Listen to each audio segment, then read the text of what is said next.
What is up, my beautiful people? This is Bahamut Raven speaking, and welcome back to hell!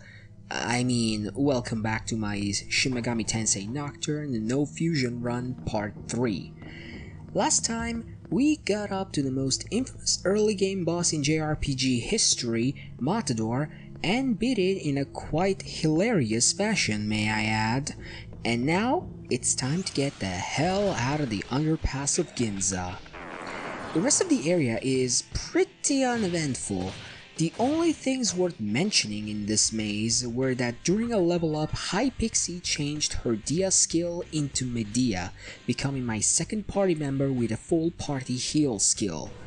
The other thing is that I got insanely unlucky with random encounters with the skull-like demons, the Chatter Skulls. They continuously spammed Sukunda quite often, making me miss lots of attacks and sometimes got me to the point of killing me. Luckily, Hypixie has Trafuri, a skill that lets me run away from normal encounters, but it does cost 25 NP to use, and I'm kinda low on chakra drops after Matador, so I have to be careful on how much I use it. However, after a little while, I managed to find my way safely off from the underpass and make it to Ikebukuro, the headquarters of the Mantra Demons. However, before pressing on, I do need to restock on chakra drops as well as recruit a new demon. Unfortunately, in order to do so, I do need to release some demons I already have on me because I have a full stock. Because I know I have better wind damage options now, I release Kodama and also Shikigami. Shikigami's stat buffs were useful to have, but he's way too low level a demon for this area, and he's likely to get one shot before he can do anything worthwhile, so reluctantly I have to let him go. Before going to restock on drops, I recruit Inugami, a demon with fire resistance that can also learn Medea quite fast, which will be useful in an upcoming gauntlet of fights that I know is coming up. After getting Inugami, I went back to Yogi Park, did my usual pixie extermination routine, and left when I had around 16 chakra drops. I thought they were enough, at the very least, for then and there. It's also worth mentioning that I sold a bunch of dropped revival beads to get a few more Magatamas, like Shiranui, the fire-based one, as well as the Komudo Magatama for physical resistance. The Komudo Magatama in particular I got in between episodes because I had the money to do so. I went back to Ikebukuro and entered the Mantra HQ where we hear a voice, a familiar one. The voice of Isamu, who just got beat up by Thor and had his soul absorbed. Yeah, I think that was his soul.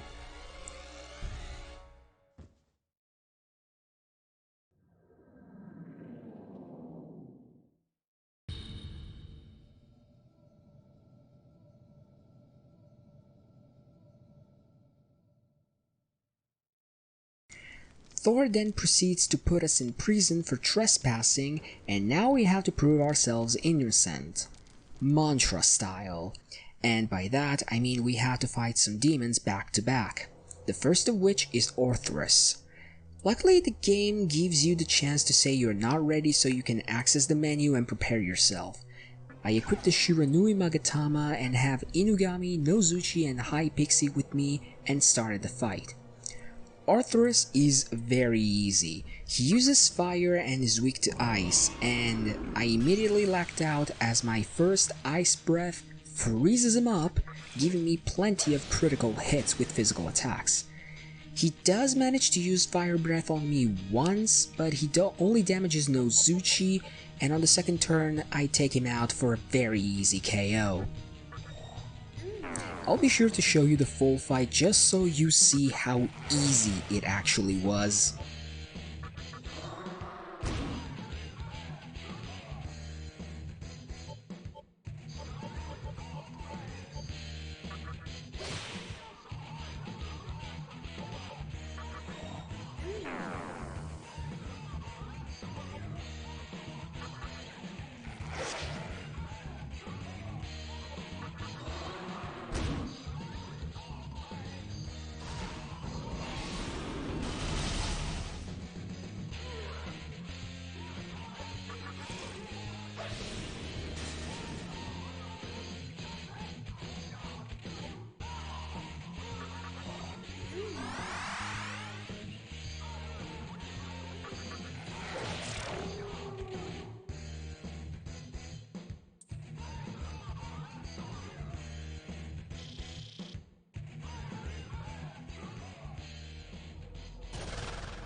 Next enemy on the list is Yaksini. I hope I pronounced it right. And this time, I equip the Ifumi Magatama and replace Inugami with Huapo, so I have 2 Rakukaja users. This one is tougher than Orthrus. She has access to high-level wind magic, single and multi-target, and they're powerful enough to one-shot many of you if you're not prepared. However, if you could defeat Matador, this one is definitely a piece of cake as long as you have Nozuchi and the Ifumi Magatama. I made sure to buff my defense as high as humanly possible and also used Torunda with Demi-Fiend just in case. Yaksini does manage to take out High Pixie with Xandine once she gets into her low HP threshold, but soon after that, I managed to get my win.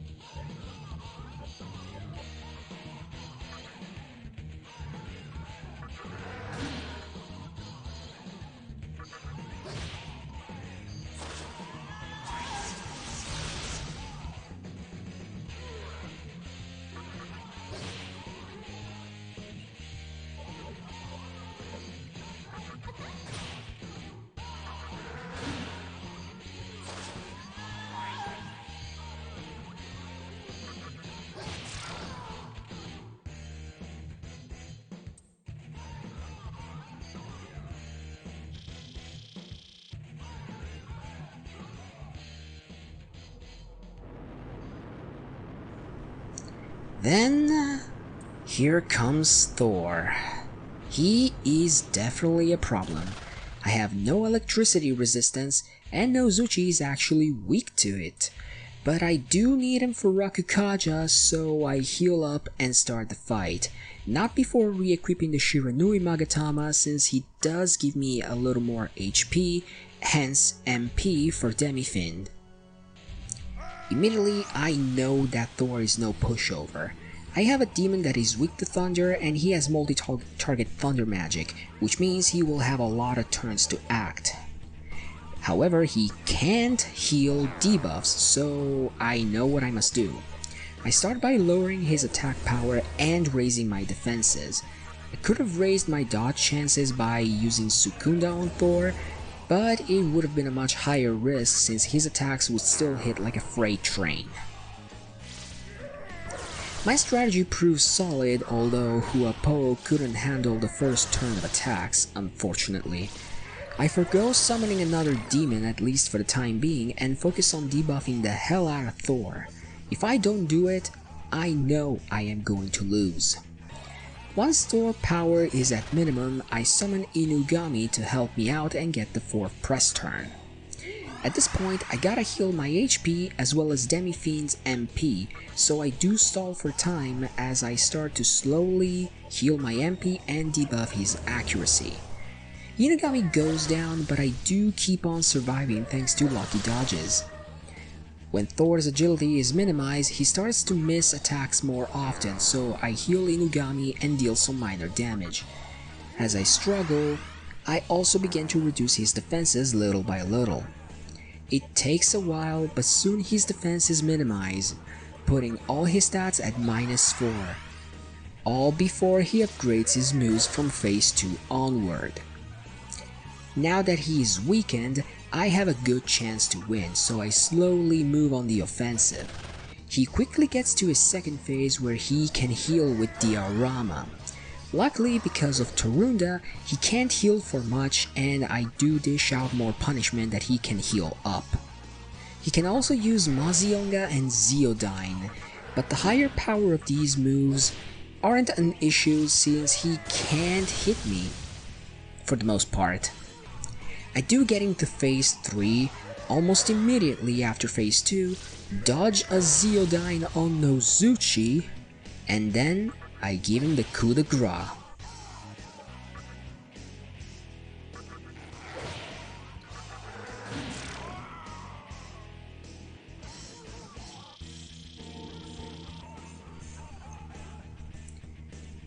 To be fair, I was not expecting to beat Thor on my first try. I did have to sacrifice plenty of chakra drops to win, but I managed to grab hold of victory. I'm declared innocent by court and can now explore the Mantra HQ. But first, again, I must do a few things. For one, I need more drops. No surprises there, right? But I also need, yes, need, to recruit a new demon, that being Momonofu, a demon with physical resistance, not weak to any type of magic, just weak to ailments. He comes with the skill Focus, a skill that over doubles the damage of his next physical move. He will also evolve into a pretty nice demon later down the line, so he's more than welcome on my party. After getting him, I go back farming for drops while equipped with the Komodo Magatama. On my way to Yoyogi Park, Nozuchi evolved into Gui Xian. Some Persona fans may know him as Gambu, making him way stronger in magic and defense, still weak to thunder of course, but he trades his Wind Drain property with Ice Drain and Light Repel. So it's not too bad all things considered. He will also gain some pretty neat Ice Spell, which means I'll probably be able to get rid of Ice Breath pretty soon. I hope. I grind Demi-Fiend for one more level as I try to get some drops so I can have him learn Focus via the Komodo Magatama. But unfortunately, as I get there, I get pretty unlucky with chakra drops. I go back up to 10 after roughly 1 hour of grinding, but I do get some revival beads and regular beads, so I am not too angry actually. I go back into the Mantra HQ, where at the door I'm ambushed by the man in the red coat, none other than Dante from Devil May Cry.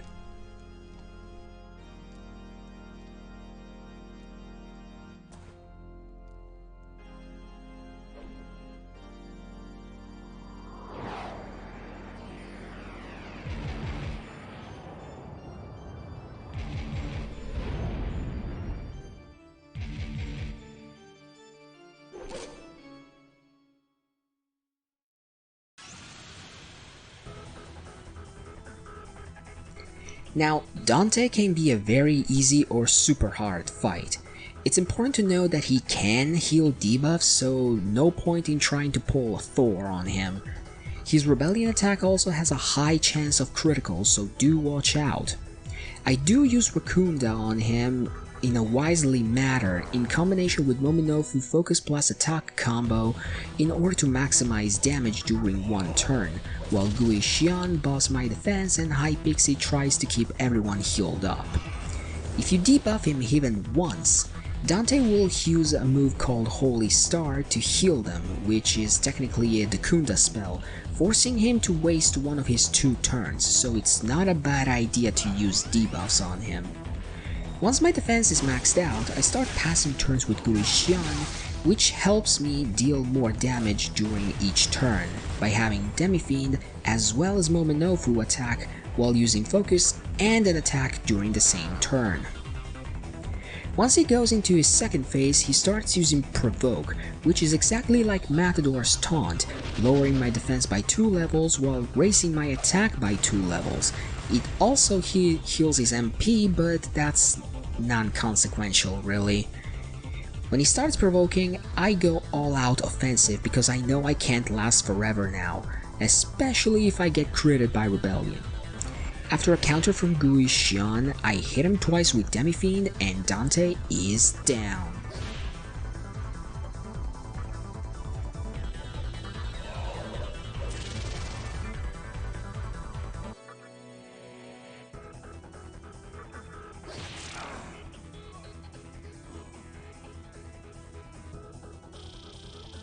Again, wasn't definitely expecting to make it during the first try, but I guess this does make up from all the trouble that I had with Matador. After the fight, Dante decides to let us be for now, after subtly hinting that he was hired by Lucifer for some reason. He leaves, wanting to know what's Lucifer's game, and now we're free to enter the Mantra HQ. And that's it for today's video. I must say, this one was a lot easier to make than I anticipated. I wish all videos would be like this, not gonna lie. Join me next time as we enter the Mantra HQ, meet their leader Gozu Tenno, and see what's going on around here. This has been Bahama Raven, and I hope to see you soon. Until then, have a great time and stay safe.